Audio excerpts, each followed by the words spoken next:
Good evening, everybody. Good evening. Good evening. Welcome to the Real Money Coach Show here live on Facebook, YouTube, LinkedIn, and Instagram. And as you saw on the screen, come on and put in the chat where you're watching from. We're going to have a very important conversation tonight. And you need to be here to hear this conversation, to get information, to be informed of what is going on in the political landscape. Uh, I just want to just thank everyone for last week. We had such a wonderful engagement. People were in the chat. I heard a lot from people afterwards as we were talking about part one, our part one anyway, of the Project 2025. And we're going to continue that conversation tonight. We're going to continue that conversation for the next 6 weeks because we want to inform you, the voters, our viewers, of what is at stake in this election. And as you know, right now, the Democratic National Convention is going on. Thank you, Timothy Day, for being here from Durham. Thank you, Kimberly McGuinn, for being here from Charlotte, the greater Charlotte area, and specifically from my Mount Carmel Baptist Church family. We got a member with us tonight. We're going to have a great time and we're going to enjoy. But I really, and again, I wanted to just express a little bit of why I decided to do this, is that I wanted to do my part in this political process, not to necessarily sway people one way or the other, but just to inform you. Marguerite Lee, Reverend Marguerite Lee, thank you for being here. Because in this Project 2025 that was done by the Heritage Foundation, it is what they call the presidential transition plan. So, you know, we really want to be on top of that. Alfred Wright, thank you for being here from Houston, Texas as well. And so we want to just inform you all so that you know what's in it. And we know that if those who are a proponent of this get elected, what that could mean. And again, we want to talk about the ticket from not just the top at the federal level, the presidential campaign, but all the way down to our local, even city government. I would say even to your PTA. You better understand who you voting to be on the PTA at your school. So we want to do all that and in everything in between. So without any further ado, I'm going to bring on my co-host, Mrs. Michelle Mitchell, and see how Michelle's doing. Michelle, how you doing? I'm good. Tony, how you doing? I'm excited. I'm really excited about this whole series that we're doing. And I'm learning a lot in preparation for it. Alice Martin, thank you for being here. Ray Jackson from Fort Worth, Texas, thank you for being here. Ray is a great guy. Rose as well. And so, you know, it's just so much. And I think, and you keep hearing this about this election, right? You keep hearing that this may be the most important election of our lifetime. Mm-hmm. And, you know, I know we say that sometimes every 4 years, but it really does have that feel this time around. Honestly, it does. And so two very opposite, opposing views on governance and, you know, what that means. And Right. so up there in Michigan, what's the political environment like there? I mean, Michigan, is it considered a swing state, or I know Michigan is a swing state because if you look at the electorate, like the majority of the people are on the east side of the state. So all of the rest of the state, you know, kind of votes opposite of the east side of the state. Right. You know, except for this little county called Kalamazoo. This little That county. is very, very blue. Well, I would think that we probably have two spots where you may have that. Maybe Kalamazoo and Grand Rapids on the other Well, end. think about Grand Rapids is pretty red. Think about Grand Rapids and who came from Grand Rapids. The DeVos and, you know, those. No, Gerald Ford. True. President. So Yes. So it's very conservative. Right. Um, the people on the west side of the state are definitely more conservative than people on the east side of the state. So So Wayne, McCollum, right, Oakland right. County, that But because Metro the Detroit. population is so heavy, it tends to shift the electorate. So Absolutely. yeah. Errol, thank you for being here. Errol from Florida is in the house. So yeah, and so I think it's so important as we talk about individual states. And I'm drawing a blank on her name now, but the young lady from Texas that spoke last night at the DNC. Oh, I didn't see that. Yeah, she's a bad sister. I mean, she's I saw her on the Breakfast Club, and she spoke real well. Claiborne and Warnock, and Warnock a preacher, so I'm gonna like him. Well, I thought he was delivering a sermon. I did catch that. Well, listen, tonight we are actually going to get into this project 2025, talking about the criminal justice department. And I called it, in many things, I called it criminal justice reform, but probably the proper name would be the elimination of criminal justice reform, because that's really what they're out to do. And we are very, very blessed to have with us tonight Judge Elisa Chinn-Gary back with us again. She was on the show before, and it was a great show. She goes to our church, wonderful person. So looking forward to having a great conversation surrounding criminal justice and the impact that it may have on marginalized communities, primarily talking about the Hispanic community and also African American community. So what we're going to do is we're going to roll to a quick commercial or two, and then we come back. I'll share with you. Many of you may have seen this video that I put out on social media, but we're going to play that to kind of set the stage, and then we'll have our special guest for the evening come on and join us in the conversation. So Dante, we're in your hands. Let's roll.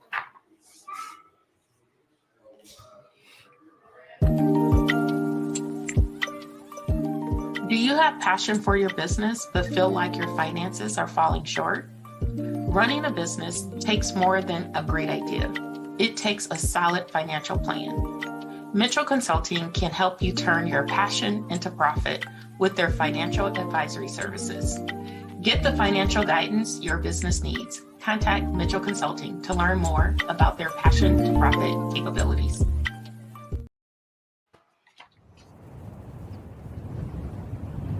Take control of your finances today with the Real Money Coach. Our free financial wellness checkup offers personalized insights and strategies to secure your financial future. Don't miss out on the clarity and confidence you deserve. Visit www.therealmoneycoach.com now. That's www.therealmoneycoach.com right now to start your journey towards financial freedom. Your future self will thank you.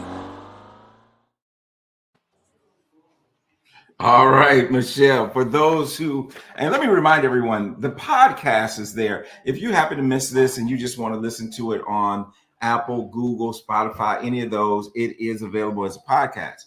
For our podcast, thank you, Ms. Thornton, for being here. Good to have you here as well. How do people get in touch with you that might be listening and not necessarily seeing the video? Sure. I'm going to direct you to our website at mitchellconsultingservice.com, and you can reach out there. There's a pop-up to join our financial empowerment roundtable, and it's free. So you should join. And Michelle, you're going to be attending or speaking somewhere. I think I saw that here recently too. Something coming up that you were kind of excited about, man. Oh, yes. I will be attending Appy Camp. That's what it was. In September. Yeah, I will be attending Appy Camp. Now, what is Appy Camp? I'm not familiar. So Appy Camp is for accountants who are emerging in the educational space, or the writing, the training, things like that. So we are being trained by some of the best and being introduced to fintech companies who Got it. would use our services. So I could train or I could write for any of these fintech companies. Well, awesome. Congratulations on that. And for those of you who do not know, you can simply go to therealmoneycoach.com, and that's where you can connect with me. You can schedule an appointment with me. And I really do want to encourage you to take the free financial wellness checkup. Find out where you are in your finances. And, you know, it's kind of one of those things we got to look under the hood to kind of see what's going on and do some directions there. I have a couple different speaking engagements coming up where I'll be presenting, and they're all ladies groups, right? So there's the professional ladies of upstate for South Carolina. Then there's a Mary Kay group in Fayetteville. Right. And then there's also another ladies group here in Charlotte in a couple of weeks that I'll be moderating. I want to go to the Mary Kay group one. I told you, just come on. It's nothing but a plane ride. Come on, you can go. And two, Kim Jacobs from the Power Networking Conference, I was on her show yesterday. Oh, were you? Okay, awesome. I was on her show yesterday. So I think we should have her on the show. Yep, we definitely should do that. Reach out to her, let her know that we want to bring her on the Real Money Coach show. Cool. So listen, we're going to get into our topic this evening. So what I think we'll do is, why don't we go ahead and bring our guest, our special guest on. Again, it is Judge Elisa Chinn-Gary. She's the Mecklenburg County clerk, superior clerk, okay, and judge of probate. I think I got it right. But I'll put it this way. She in charge of the whole court. Okay? Right, she in charge, right? Put it that way, right? She, like you know, it's like here and then down. So right. Very powerful position, very big heart. So without any further delay, let's bring on Judge Elisa with us. There she is. Great evening, everyone. Welcome back. It is phenomenal to be here. Yeah, it's great to have you back. It's great to have you back. We love when guests come back and when you share as much and as rich of conversation we had before. When I thought about this topic of the criminal justice reform, some of the things that's in Project 2025, and I think I did mention this in some emails and stuff that I put out. This is actually chapter 17 of that 900-page document, starting on page about 541. So if anyone wants to go back and actually look at it, you're welcome to do that. But I did put out just a really short, brief promotional video, and I think we're going to show that now, and then we'll come back and start to dissect it a little bit.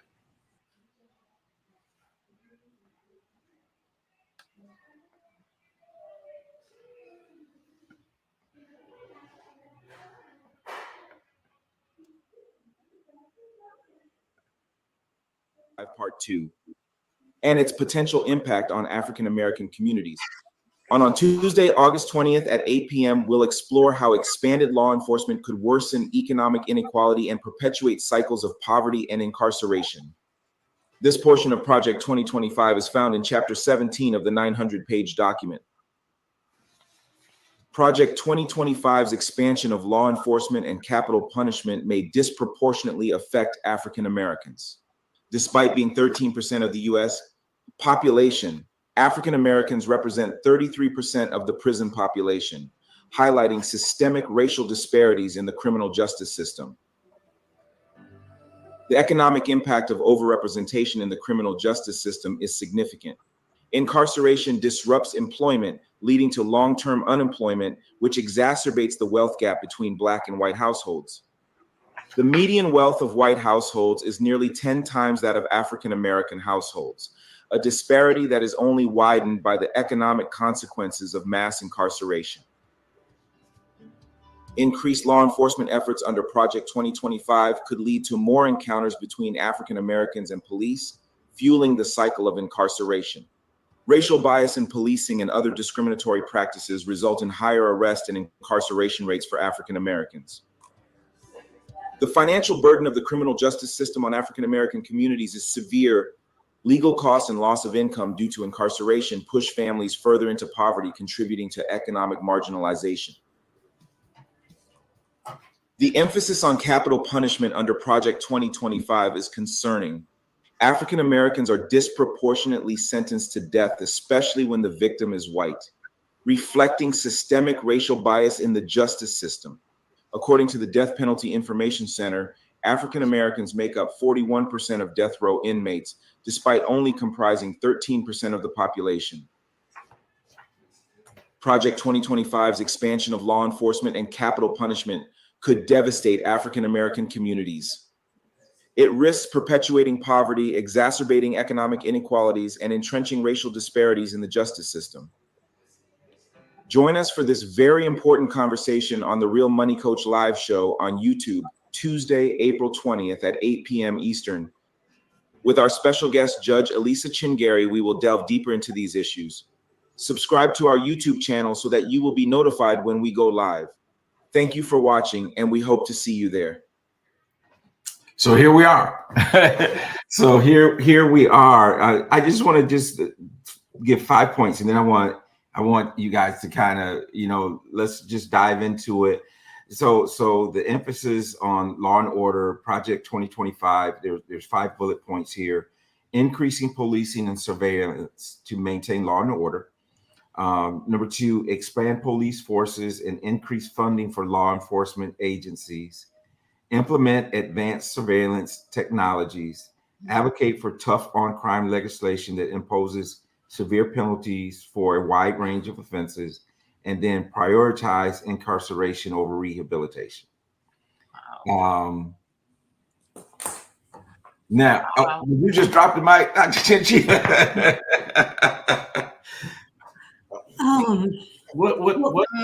What's your thoughts on this?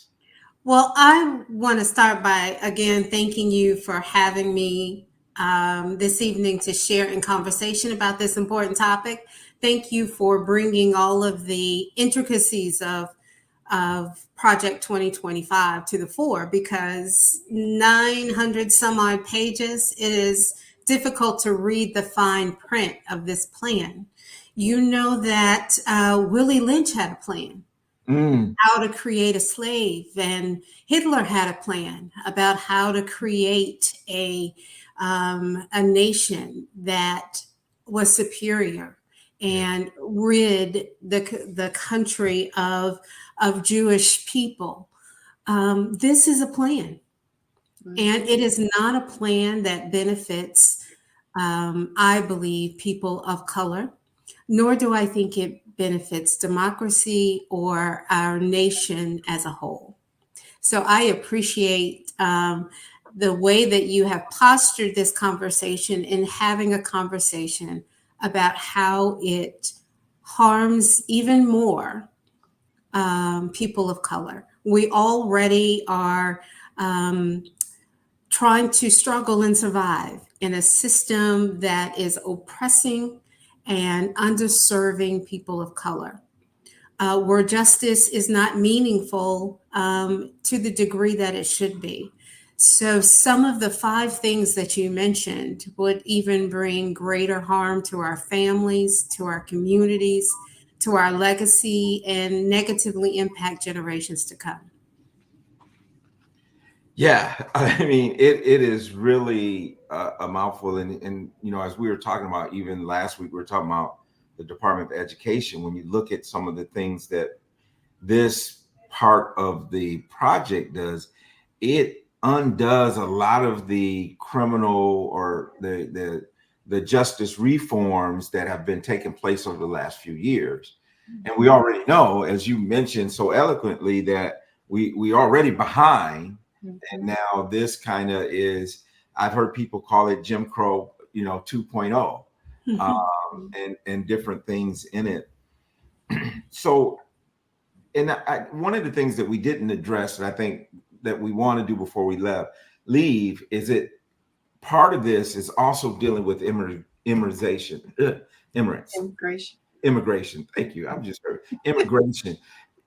So part of it is tough on immigration as well. But this whole thing about in putting more people in jail, less resources for reform, less resources for rehabilitation. It's a scary thought to me. And if you read it, it actually talks about the further privatization of the prison system, because they're projecting that they won't have enough room for the number of people who will end up in incarceration because of this. Yeah. Well, it's easy to see how our population of incarcerated people would exponentially grow if any of the strategies that are listed were to be brought to fruition. Project 2025 talks about putting armed military at the borders. So not simply talking with officials about how to come into the country, but to have guns, and guns kill people, right? So, Right. so that means locked and loaded and ready to evoke a military state at our borders at any given time. But it doesn't just, and it's funny, it talks about borders, but we have people who come into this country lots of different ways, right? Some come in under a legal premise and then simply stay after their visas have expired. Where is the loaded gun for those folks? Not that I'm advocating for that. I'm just pointing out that there is a difference. And subliminally, the message is those that are crossing the border from our Mexican communities are the ones that are dangerous criminals. I believe that we have heard that in the propaganda. It is even written in Project 25 that these are dangerous folks entering the border. We have seen children be locked up. We have seen women be locked up. We have seen them actually in pens. If you have a vivid recollection of folks coming over a few years back. So we have seen what devastating immigration policies can look like. And Project 2025 simply puts us back there. Well, it's like, and Michelle, I don't know if you see it a lot there, but what I see all the time on the news is we demonize immigrants. It's like this constant thing. And last I knew, the only people that were here before were Native Americans. I mean, we all are descendants of immigrants. Now, many have come willingly. Some came by force, right? And so, but we all came from, most of the people in this country came from somewhere. You trace it back. It was not, Native Americans were the only ones that were here prior. So that is a concern. The other thing that's a concern for me too is this emphasis on capital punishment. It seems to be a push in here for capital punishment. And like I said, it's like 41% of all death row inmates are African Americans. And that's a large portion. Any insights on that, Judge? I was not surprised, but nevertheless disheartened in Project 2025, where it actually calls for the elimination of the 44 people who are now on a federal death row. The print should have said, come on, let's get on with it. How long are we going to let them sit there? It was just that obvious. And while there may be 44 federal people on death row across this nation, there are thousands. Mhm. And we have had a moratorium on the death penalty in many of our states. And that's not because we had a change of heart. That is because we had evidence exonerating so many people on death row that it was clear to anyone with a conscience that our justice system was getting it wrong. And so, without a review, Project 2025 literally calls for 44 people being executed. Right. Wow. That, I mean, and that's, it's there in the writing. And Yeah. so, and I think about all the stuff that we're talking about, and you remember the war on drugs, right? That was kind of instituted by, I believe it was Nixon, and then taken to another level with Ronald Reagan, where, it was this war on drugs. And then I think even after that, Bill Clinton had 3 strikes and you're out. We've had these types of things happening before that's created these disparities in the justice system.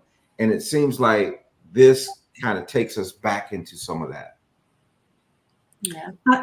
I would agree. It takes us back, and it inflates it even further, probably further than we could imagine. It Project 2025 talks about even putting local district attorneys who are responsible for prosecuting crimes under scrutiny, trying to challenge their individual community decision making. So there is also this conversation about doing away with decrees that the Department of Justice has put in place to raise the standard of performance in law enforcement all across this country. There have been decrees in Baltimore, in Missouri. I happen to know we've had at least 1 or 2 here in Charlotte. So there have been agreements that law enforcement has made to improve the standard of their training and of their performance out in the field. Project 2025 says we don't need that. We don't need decrees that improve the standard of law enforcement. And you have to say, well, who does that hurt?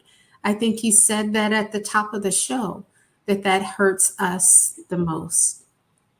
And it's just like, it's this erosion of trust. And one of the things that maybe, Michelle, you can lean on this too, is one of the things that I think that people misconstrue is when we start talking about criminal justice reform, we're not talking anti-policing. We're not talking anti-law enforcement, but we just want fair and equal treatment under the law. I agree. Fair and equal.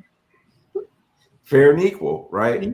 And then the economic impact of the folks who are incarcerated, and when they get out, being, the unemployment rate among formerly incarcerated people is 5 times that of the normal population.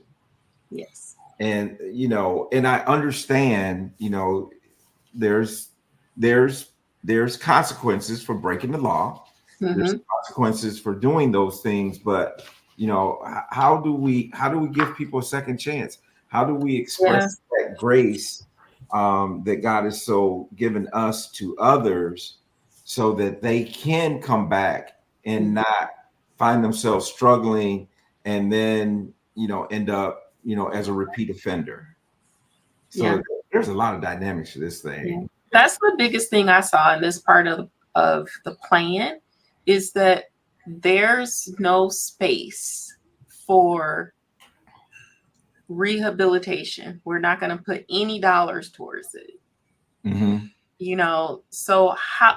So if, let's just say, a young person, made a mistake, and they ended up incarcerated. There's no way for them to rehabilitate their life, even if they've come to the realization that they were wrong and they want to fix it. Mm. There's no help for them. Yeah. I would say there's no help and there's no mercy. Yeah, and there's no mercy. Yeah. There's absolutely no mercy. Who puts forth a plan for justice without extending any opportunity for mercy? Mm-hmm. The plan also talks about having governmental employees that are handpicked. Yes. You know, same political alliance, one could argue, same principles and values that have been demonstrated as loyal to the principles of Project 2025. It talks about governmental employees who are now protected under a couple of different acts, losing those protections, and that they would be able to be terminated and replaced at the wink of an eye. And we saw that all throughout the Trump administration. It was hard to keep up with who the cabinet was because it kept changing hands. And we could see in the media that it was changing hands because they refused to go along. They had a different idea. So there is quite a groupthink that is being implemented in Project 2025. Don't have a mind of your own. You got to follow the program, follow the project, right? So, yeah, very, very interesting, very scary. Mm-hmm. I don't know if any of you remember or watched the movie 13. You know, and the movie 13th, you can check it out on Netflix. It's about the privatization of the prison system. I think I did. Yeah. And there's a big part of this Project 2025 that focus on the privatization of the prison system, that it becomes profitable. And so, of course, if you want a larger free workforce, then you have more people incarcerated. That's more free labor. Have you saw, and I know there's a little bit of that, I believe, even in North Carolina, where there's some privatization of, or at least the operation of some prisons or something. Any insights that you might have on that from your seat? Well, I think we can talk about 2024, or we can talk about 1824. You know, we can talk about really being locked down and forced to do the work so that others profit.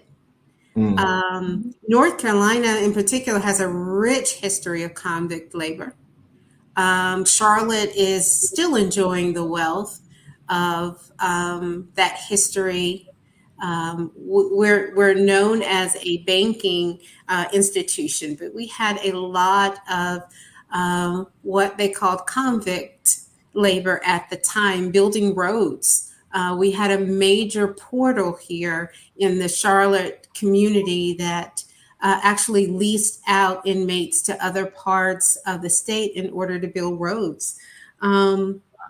We know that historically, we spent a bit of time talking about the death penalty. We know that the death penalty is has evolved from terror lynchings.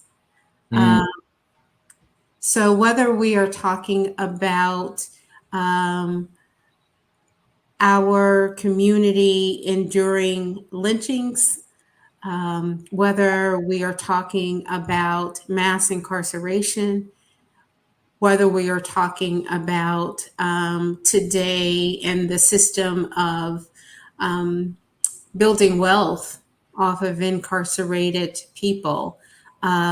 It looks the same. It's just seasoned a little differently from Looks the same, smell the same. century to Yeah, century. got the same stench. Yeah. So, and of course, I think as we look at some of these things and we look at some of the progress we made from Black Lives Matter movements and some other things, I'm concerned about the police brutality, racial profiling. Those type of things could really go to another level. We know they already exist, but what would it mean if there's no body cams, if there's no accountability? And then the other thing was the mandatory minimum sentences that taking away some of the judges. In my understanding, and you can help me, that takes away some of the judges' discretion in terms of sentencing. Is that how that works? That's absolutely it. It really creates the sentence before a guilty verdict is established. So it takes the power out of the jury's hand. It takes the power out of the judge's hand. It places it in the legislator's hand. And in this situation in particular, the whole premise of Project 2025 is to build power at the top. It is not about shared leadership. It is not about what is happening in our communities. It is not about our efforts to bring people back from incarceration and help them re-enter the community. It is about setting a very harsh policies at the top that we all will have to endure. I too was very concerned about federal law enforcement being engaged in local communities. Project 2025 says that they should not be concentrated in DC. They should be dispersed in the field all across this nation. And I run into the sheriffs, our local deputies, our police departments from Charlotte to Pineville to Davison. I very seldom run into a federal marshal with a gun and a badge. Imagine that at every corner. Imagine those folks patrolling our neighborhood. What a different tone that would bring to have federal marshals in our neighborhoods and in our schools at another level. It would really change our country. And I think somewhere in the premise of Project 2025, like that first mandatory preamble, they said that it is not about making minor changes. Major. The goal is to make swooping changes to how this nation is governed. And I also want to say that I am hopeful that it will not come to fruition. I do want to make that shift for sure. Because that was very dark and scary. Right, because we've laid out the dangers, right? We've laid out the horror of all of this, and so I do want to shift, and I know it talks a lot about the FBI and restoring, what they call law and order and all these types of things in there. So then, how do we as citizens? What do we need to do so that we can make sure that this does not become, law, that it does not become proposals on the floor of Congress and in the Senate and all those types of things? What should we be doing to ensure that those things don't happen? Well, I would say political engagement is a must. We must talk. We must educate ourselves. We must listen. We must understand what the strategy and plan is that stands against us so that we are prepared to rebut it. we should ensure that we are voting and encourage others and invite others to vote. I have a 17-year-old who registered to vote this year and will be joining our family in that process. I just think we have to understand. We have to talk among ourselves to make sure that all of the elements of Project 2025 are on the table. We need to listen to candidates, hold them accountable for what they say, ask them the hard questions, and then vote accordingly. And I'm excited about the possibilities at a local and federal level this year in terms of being able to shield ourselves from some of the harmful strategies of Project 2025. Absolutely. Yeah.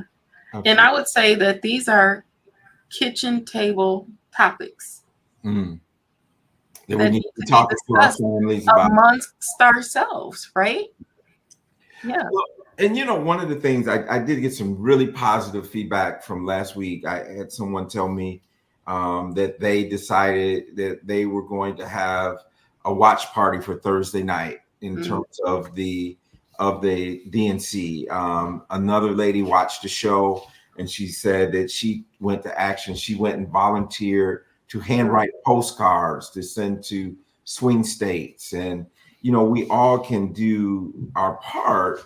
And I think we have to do more than our part. I mean, it's like we can't sit on the sidelines and say, if we shoulda, woulda, coulda, as Hillary Clinton said the other night, we need to make sure that we're voting your conscience, right? And so I don't want to be, I think it would be remiss to say that there's one part of this criminal justice part that I haven't studied it in great deal, but it talked about victim rights.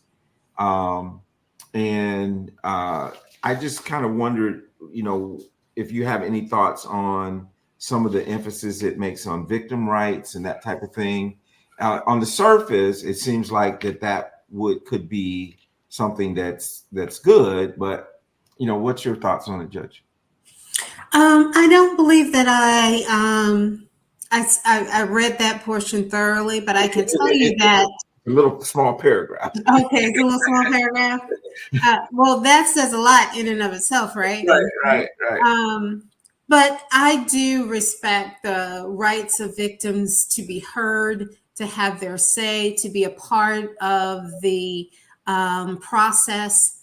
I think that in our best outcomes in the criminal justice system, they have the opportunity to be heard and sometimes to even be in a form of some mediation with the defendant and the defendant's family. I have seen some amazing reconciliation moments that still led to defendants being held accountable, incarcerated, but being able to be asked for forgiveness and to have forgiveness extended. So I think victims' rights are hugely important, but that is one factor in a criminal case, and there has to be a balance. Absolutely.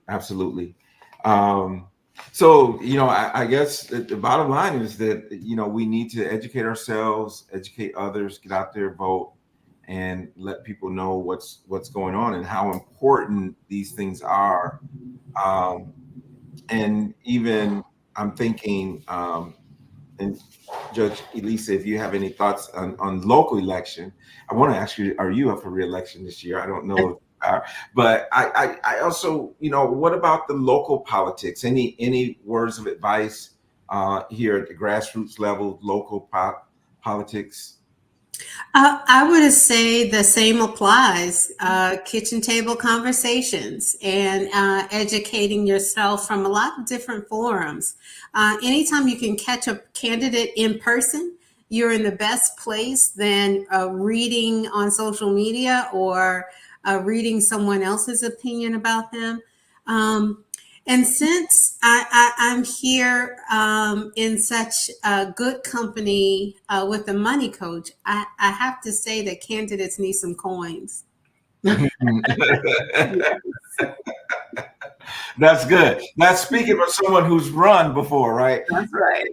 And I've typically not been a someone who's given to political campaigns, but I this year I have even given to some, and I think it's important because when you look at the messaging, if the messaging is too one-sided, it's some people are locked in, right? Some people are locked in. They know who they're voting for. You're not going to change their mind. But there's a lot of people in that movable middle that are, not staunch Democrats, not staunch Republicans. They may even be registered as one or the other. It could be independent, it could be not registered at all. All those folks, all those votes matter. And if people aren't getting the political commercials, all that stuff is, it's swayed it one way or the other, right? And so, yeah, it's good to get the facts and so that we do have a level playing field. And, of course, big money, corporate money, and all those type of things make it even more important for us who are in grassroots to give. So don't y'all be afraid to give a few coins. That's right. Don't be afraid. At the end of the day, we hope that votes are counted and not coins. Right. But they both have value in an election cycle. Yep. So, and find a way to volunteer if that's registering people to vote. And I think that's important. I think the more people come out and express their opinion, their thoughts through their vote, and I heard someone say, when you get in that booth, vote your conscience. That may not be your party, right? But vote your conscience in the candidates that represent you and your community and your family. I think Noel Jones, I heard say the other day, is that, he's I think he said it this way, that I'm at a income class that I would benefit, but shame on me if I look to put someone in that I benefit from, but everyone else, that the 90% of people I know would be hurt by it. So, well, great conversation, right? Yeah. It's a lot to unpack. Next week, there you go. Love that, Dante. Hey, vote, put your vote in there. And so next week, we're going to be talking a little bit about the taxes and the Department of Revenue and some things that are proposed there. So, Judge Elisa, thank you again for joining and being a part of the conversation. It's always great to have you. All right. Oh, we got a question here. How should we go about getting churches involved in educating the people of what's coming and how we need to respond? I got something to say about that. So gather people together and play the Real Money Coach show. Like, that's all you need to do. I love that plug, Michelle. I love that. So have a money, a Real Money Coach watch party, right? That's right. And one of the things is, like, I'm doing these articles. Each of these, I am doing these articles, and it's like, man, what should I do? I'm doing them mainly for our benefit and our guest benefit. But what should we do with that? Should we send that out? Should we publish it somewhere so that people know some of the highlights? But I think Alice has each very just shared legitimate question. Yeah. Yep. So, and oftentimes now this is one of the difference between what I see north versus south. I think that the churches in the South, from what I've seen, are much more engaged in the political process than churches in the North. I think in the North, we tend to be a little bit more careful about not talking about politics from the church. We leave politics outside the church doors. Outside the church. Yes. But we got to minister to the whole person. That's I mean, it's we got to, you live outside of those 2 hours on Sunday morning. Mhm. So we have to administer. So I do think that, and I think that even, when we were going to school up north, Michelle, I mean, I can remember, and it seems crazy, but I remember, we were part of the National Association of Black Accountants, and I remember them telling us not to put that on our resume. Yep. I remember them telling us that. Yeah. Don't put that on your resume. Yeah. And I'm like, But that's part of me. when I sit down for the interview, they gonna know. Exactly. When I sit down, they gonna figure it out that, and so, but I think we do have a lot of biases and prejudices against anyone who doesn't look like us, right? Mm-hmm. And I think it's a shame, and I think we need to work hard to rid ourselves, our country, of those type of biases. But that's by and by, we'll see that. Yeah. Well, that's what we're working toward, one election at a time. So, one election at a time. One election at a time, one office at a time, and organizing communities and states at a time. So I am very optimistic, as I said before, and I want us all to keep the faith. Yep. There are good things ahead, despite what the fine print of Project 2025 says. I am covered and in God's hands. And I know that many of your listeners feel that same sense of faith. So we are going to be good, and we know the assignment. Know the assignment. Yes. All things work to the good. That's right. Them that love the Lord, to call according to his purpose. And so we're going to be all right, because we got God. God can work through. If we've come through I think about what people have been through, our people, God's people. I mean, we've been through it, right? And God has never forsaken us. And there's no reason to believe, whether someone sees a document and they put a name on it, Project 20, that God is going to leave us. He's still on the throne, and it's going to be okay. But we have to do our part, because the faith without works is dead. And so we have to work as though it all depends on us. We have to believe and pray as though it all depends on God. And then we'll be all right. Yes. All right. Any last words, ladies, as we sign off? Been another great discussion. I just thank you for the opportunity. Invite me back. You're going to be back. Thank you so much for your willingness to come back and have these discussions. It's important. So with that, everybody, have a wonderful, awesome evening. We'll see you again next week. Same time, same place. God bless you. Take care. Have a good night. Good night.